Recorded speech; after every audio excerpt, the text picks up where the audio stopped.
Hey everyone.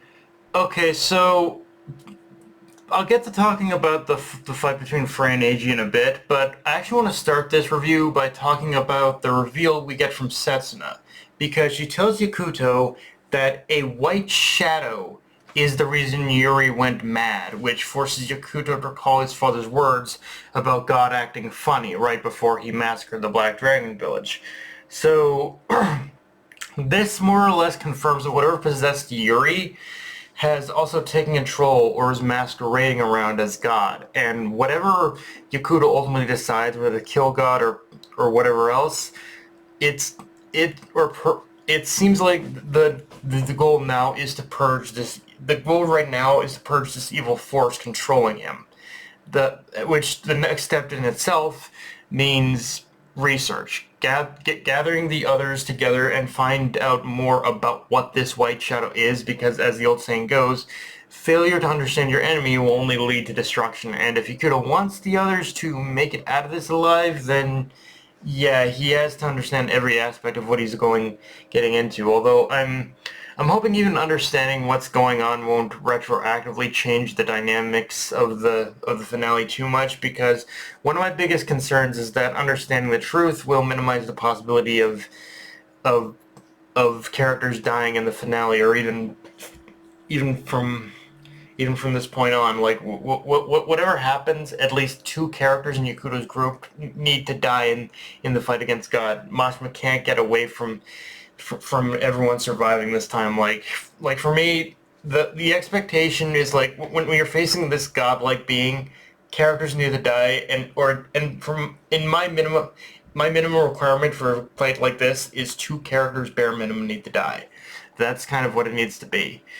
Um, with that said, though, let's talk about the fight between Frey and Eiji, because the way Mashima has choreographed this fight has given me pause. As if you remember, I had initially predicted that Frey was going to die in this fight, and while that could still happen, reading this chapter and seeing this fight play out, there was no point where I felt there's like an actual real possibility of Frey losing this fight. In fact, AG getting, in fact, even with AG getting off a few blows, the one thing that stuck out the most is, again, at no point during this fight did I feel like Frey lost control of the tempo of the fight, and that I feel is the most important part, because as long as she doesn't lose control of that, then she is the one who can win, no matter how many tricks AG has. So, yeah, while I'm not discounting the possibility, I'm still on the table. I'm more so fairly confident Frey can win this.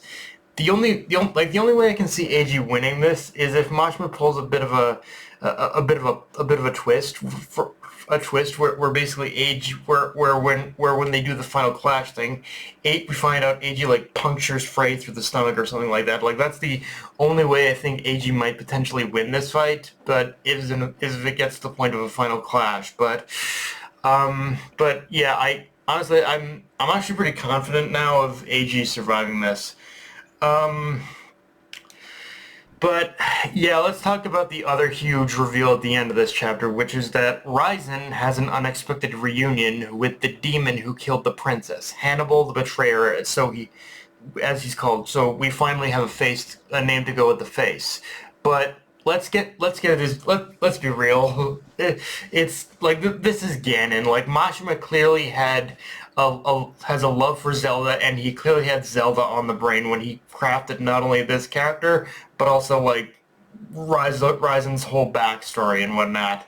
It's in saying that though. Yeah, there's definitely an ominous feeling with this one, like something about Hannibal that feels a little bit different from how we know him in the backstory. Like he does feel much more composed here compared to the psychopathic murderer Horizon portrayed him as, which, don't get me wrong, he is still a murderer, but there's potential to at least hear his side of the story in this confrontation now. And again, I wouldn't be surprised if we find out there's also a connection to the White Shadow here with what happened to the princess, which, and that's the reason Hannibal killed her, which, if that is the case, this will be the point where it's going to get a bit iffy for me, because this is the one time where I would prefer if Hannibal was just this evil bastard who was greedy, who was power hungry, and wanted the power, and wanted to kill the princess in order to wield her, in order to take over the kingdom and whatnot. But but the thing about it is too, this is a very typical thing I've seen in like Japanese writing. When you carry a moniker like the Betrayer, usually that does indicate there's another side to the story. Also, so yeah, regrettably, whether or not, I feel like that there's going to be a bit of a redemption story of what happened, what really happened that night. I think, regrettably, as much as I may not like it, or who knows, maybe it still will be cut and dry. But again, with a name like Hannibal the Betrayer, there is going to be another side of this.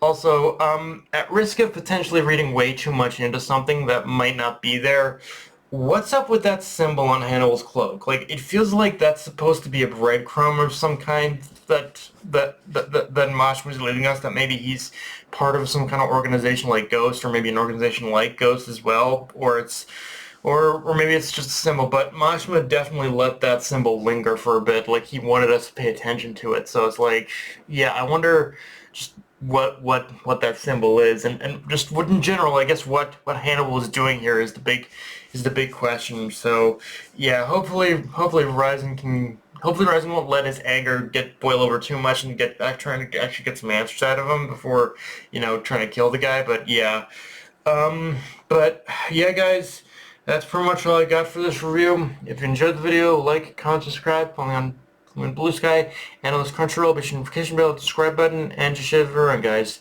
Dark Knight of Enemy, signing off. Later, everyone.